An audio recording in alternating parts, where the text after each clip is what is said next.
How many of you grew up like I did? Not rich. Now, I'm not theologically or philosophically shallow enough to tell you money will make you happy. Money will not make you happy. You get more money, it will make you more of what you are right now. If you are miserable and you get money, you will be lots of miserable.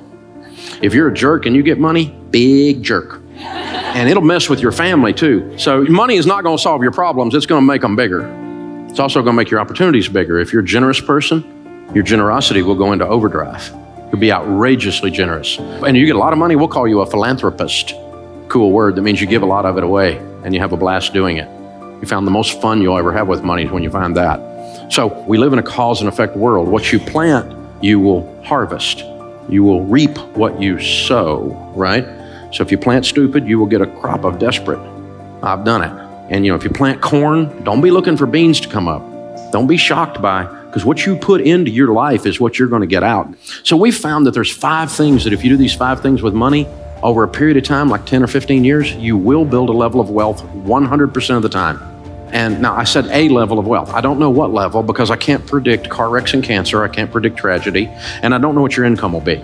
But if you're working and you do these 5 things, you will build a level of wealth 100% of the time. And this is not some prosperity thing, and it's not mystical or magical. When I cover these 5 things, they're all common sense. But common sense is so rare now, it's like having a superpower. So let's look at the 5. The first one is get on a budget. A written plan. You have to do a budget on paper, on purpose, before the month begins, every month. If you worked for a company called You Incorporated and you manage money for You Incorporated, the way you manage money for you now, would you fire you? Don't answer that. We misbehave with money, and so we're disorganized. We don't have a plan. Nothing's written down. Decide. The interesting thing about each one of these principles is you can just decide today to do them. I had a guy working for me, and he was not doing his process right, and I sat down, I said, this is what you need to do. And he goes, well, it's not the way I do it. And I said, change. And he said, well, I'm not like you. And I said, change. You can decide today to be good at this or leave. You can decide. You can decide to do a budget today. Get out a yellow pad or go free budget online, everydollar.com. You can decide today. I'm going to start managing money well today. Because you're going to keep getting what you've been getting if you keep doing what you've been doing. You know this, right? Sowing and reaping. And the second one is you need to get out of debt. Now, we know this one. You knew Dave Ramsey was going to talk about getting out of debt because you know the Bible says the borrower is slave to the lender. It's real. Now, here's the deal. Think about this. Your most powerful wealth building tool is your income. Let me show you what slavery looks like. This week, they came out with new data that shows that the average car payment in America today, according to the National Auto Dealers Association, is $499. That's dangerously close to $500. You take $500 a month and invest it from age 30 to age 70 in a decent growth stock mutual fund, you'll have $5.6 million. That's what a car payment costs you. So who'd you make rich? General Motors, Ford, Lexus, I don't know, Toyota, who was it? You made somebody rich. It wasn't you. And you're driving along in something you can't afford, scratching your head and wondering why your kid's college fund isn't funded. Because we're giving it all to somebody else. And they have nicer furniture in their building, have you noticed? Something's going on here, guys. And some people in here got a student loan that's been around so long you think it's a pet. You got MasterCard in your life. I mean, it's hard to be a slave if you don't have a master, so you might as well. We've discovered bondage and American distress. It just keeps going and going. And I've done it too, y'all. I'm not picking on anybody. I'm just saying, here's the deal. Think about this. What if you had no payments? Can't even get my head around that. Well, you're always going to have a car payment. I hear people say that. Little man can't get ahead. You're always going to have a car payment, so drive something nice. YOLO. Right? Which, by the way, is addressed in Proverbs. It says fool right after that. See, these are how we talk when we're losing. You can't get ahead. I sure hope we can elect a president who will fix my life. Not going to happen. Neither one of them got the goods, I'll just tell you. You're in charge of your life. It's the only one that's going to work. And that's what changes. So how do you get out of debt? Well, you have to decide to not borrow anymore. That's the first step, isn't it? We had plastic surgery at our house. Had a plastectomy. Decided we're not borrowing money anymore. MasterCard. Capital One. What's in your wallet? Money. You're weird, Dave. You're right. And I'm not broke anymore either. I decided I'm not living like this. I hadn't had a credit card in 30 years. You don't have a credit card? I don't have a credit card. That's my wallet. It's got green presidents' faces.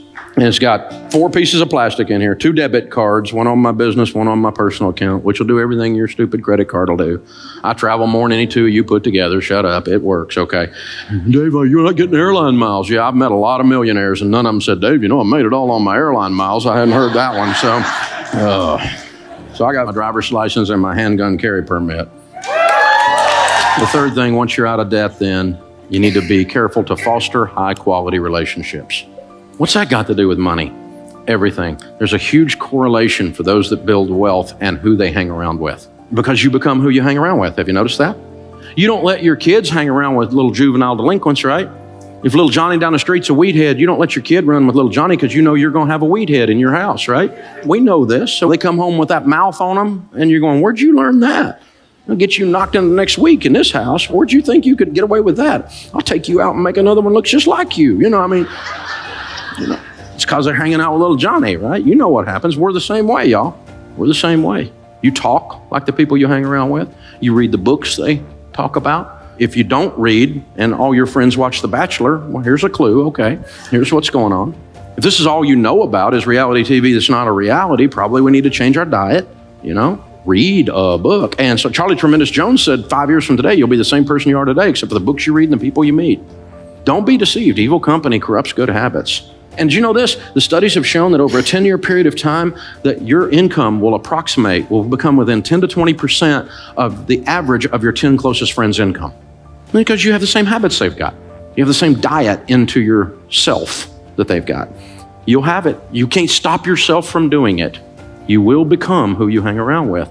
And all the studies show that we have a tendency. Now, that's not to say I'm some kind of snob and I don't have any friends that aren't rich friends. Not that at all. I have lots of friends, but my closest hangs are people I want to be like. That's my closest ones. Now, I'll talk to anybody. But like when our daughters were growing up, they're grown and married to wonderful men now. But, they're in high school and they're wanting to go on a date. We didn't do missionary dating. You don't get to date little Johnny the weedhead and lead him to Jesus. That's not going to work, okay? We're not doing this. Little Johnny could go to camp and get saved again. We'll work on this, right? And so, no. You come up to our house, pick up one of our daughters, honk your horn, you better be delivering a pizza, all right? So coming in, talking to the old man, I'll be cleaning my gun when you get home. You know the song, right? And so, this kind of thing. And I'm teaching them, Dad, all the boys in the youth group are scared of you. Good. Keeps away 2 things you don't want, baby doll. You don't want jerks and you don't want wusses. And if I can keep both those away, and then I can teach you how to keep them away, you can pick good. And guess what? They both picked good. They married studs, man. I got some son-in-law, unbelievable.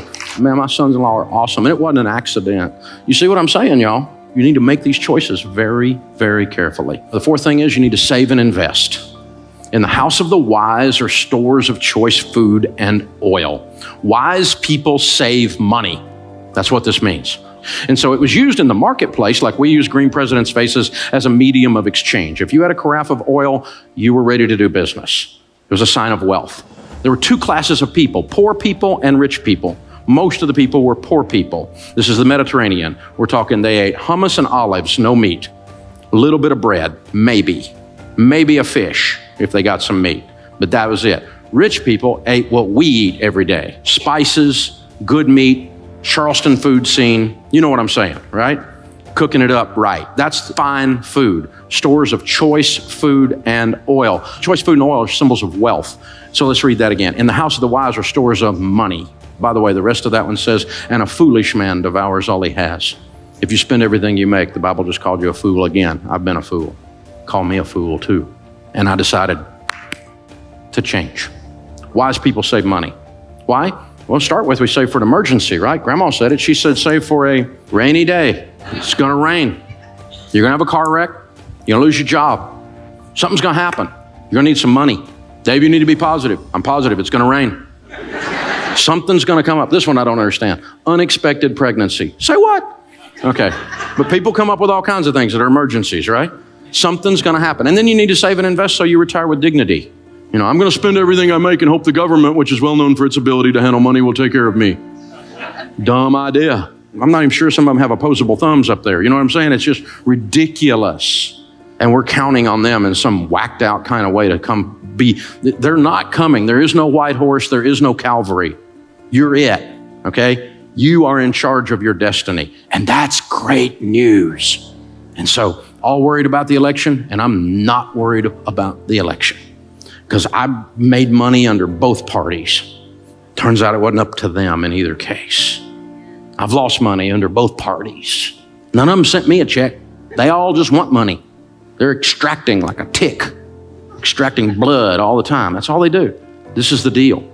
The last one is all about generosity, but this is all about cheerfulness. Generosity is not just a transfer of funds. Generosity is a spirit where you decide to be a generous person. Generous people are more attractive. They smile. They're not grouchy. It's not all about them. They're the ones that open the door. They're the ones when the grocery bag has the bottom drop out and your groceries are rolling all over the parking lot. They're the ones out there helping you pick it up. These are the people that when they go out to eat, they leave a tip, you cheap and ridiculous. Well, I'm not one. I leave big tips because it's a form of generosity. Well, they didn't give me good service. Oh, shut up. They're carrying a tray that weighs more than you.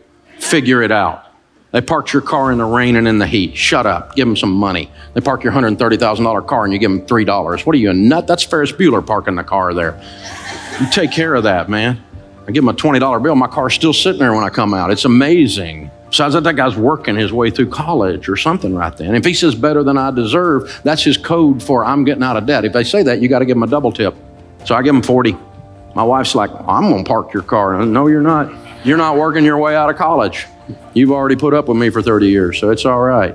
Generosity is a spirit. It changes everything in your life. But it's awful tough to give if you're broke. If you're in debt and you hadn't saved any money and you don't have a plan and you're not hanging out with other people who are givers. And so change. You get to decide today. It'll change your life. It'll change your family tree. You will change everyone with your last name that follows you if you do these things. It's that powerful. It's unbelievable. The sorrows are deeper and the joys are higher. It changes everything. And when you move this money piece around, it gives you the tools to be that in the marketplace and to be that for your family and to get this monkey off your back and to get that elephant out of the room because he's got to go.